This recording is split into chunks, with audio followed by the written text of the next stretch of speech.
88% of halal meat is stunned. 12% is not. But when you pick up a package in the supermarket, the label doesn't tell you which. I'm Ben, a British farmer, and I'm going to explain to you why that needs to change. Let's start with the Food Standards Agency's 2024 Slaughter Sector Survey. That's a mouthful.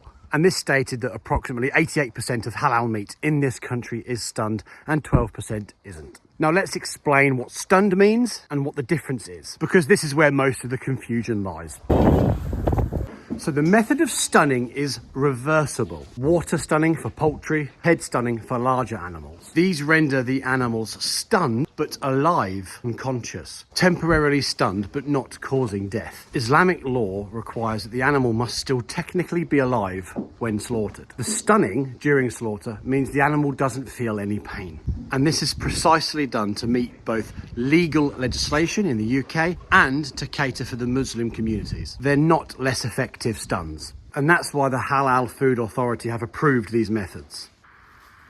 But what about the 12% that isn't stunned? This primarily serves Muslim communities and certification bodies, the diehards, if you like, where the alternate stunning is not an option. They strictly interpret halal as non-stun to guarantee it's done to the traditional methods. But this isn't about one method being more halal than the other necessarily. It's about two different methods to cater to two different communities. Here lies the problem. If you're somebody that wants to know the animal was stunned and didn't feel any pain, it's not labelled as such. If you're a Muslim customer and you want the officially non-stunned halal meat, it's not labelled as such. But eggs have to show housing. Red Tractor beef has to show their standards. Why do we label housing but not the stunning method? For the 88% of customers who accept the reversible stunning, there's no labelling for them either. It's not clear for consumers. Communities who require non-stun, they cannot walk into shops and identify the labels to buy what they would like. Then you've got people interested in animal welfare who want no form of halal slaughter when they purchase their meat. They're not being told properly either. There's a massive labelling problem.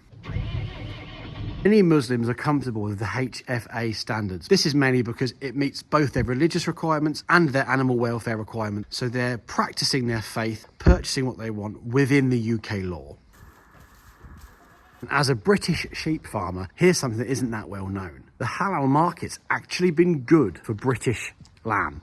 Demand for halal lamb, especially during Ramadan seasons, has pushed the lamb price up approximately 20% according to AHDB.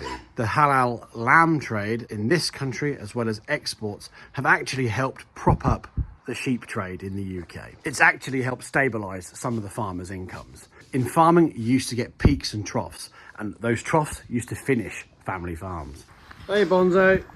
About 70% of UK halal lamb is reversibly stunned and 30% non-stunned. Both contribute to keeping British lamb viable. Proper labelling would not hurt the market. It would enhance it for consumer choice. The people who want halal for the people who don't. It would clearly give them the choice to buy what they deserve to know. Supermarkets would strengthen their trust with the customer and the consumer. Meat I sell on my online shop is not halal, and my customers appreciate not the fact that it's not halal, they appreciate the fact that I know how it is slaughtered. Your values could be economical, religious, or ethical, or all three. You deserve to know which one you're buying. So what's being done about it? In June 2025, there was a Westminster debate triggered by a petition. This petition gathered nearly 110,000 signatures. In this debate, the government upheld religious exemptions. And to be fair, these exemptions do date back to 1933.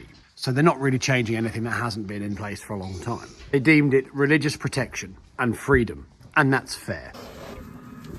There you go. Because this isn't about religious practice. It's about consumer knowledge. The right to know what you're buying. And you know I love a good supermarket label scam. But here's what's really interesting. Across all the parties, they all backed mandatory non-stun or stun labelling. Where is it? What's up here? So right now, DEFRA are actually doing labelling trials. So I think this kind of action is in place and it's beginning. But videos like this will help spread the word and hopefully get it out there quicker. As a farmer, All I want is to sell my produce to who wants to buy it in the correct form. And you deserve to know all about it. So whether you follow the stun route, the non-stun route, or you're not too bothered, the fact of the matter is you need to know what you are buying. And if you want to support British farmers, you need to know these things. Labelling gives everybody the choice. This isn't about what's better. This isn't about mandatory stun or mandatory non-stun. It's about transparency that aligns with your values. Let me know what yours is in the comments below. Don't forget to subscribe though, because I'll tell the lambs.